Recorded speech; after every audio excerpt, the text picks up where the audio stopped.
Како на ниво на цела држава, така и во Кочани се зголемува бројот на новозаболени пациенти позитивни на COVID-19. За 2 дена се регистрирани 31 новозаболена. Според последниот извештај на Министерството за здравство, бројот на активни случаи кај нас е 119.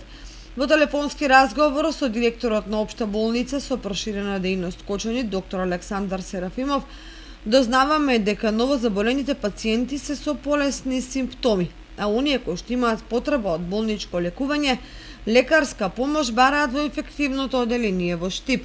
Серафимов рече дека модуларната COVID болница е подготвена за прием на пациенти и доколку има потреба веднаш ќе започне со работа.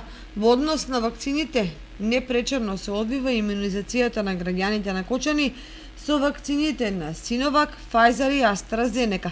Граѓаните се вакцинираат без претходно закажан термин секој работен ден на вакциналниот пункт во Кочани, а според последните информации дневно се вакцинираат над 700 граѓани.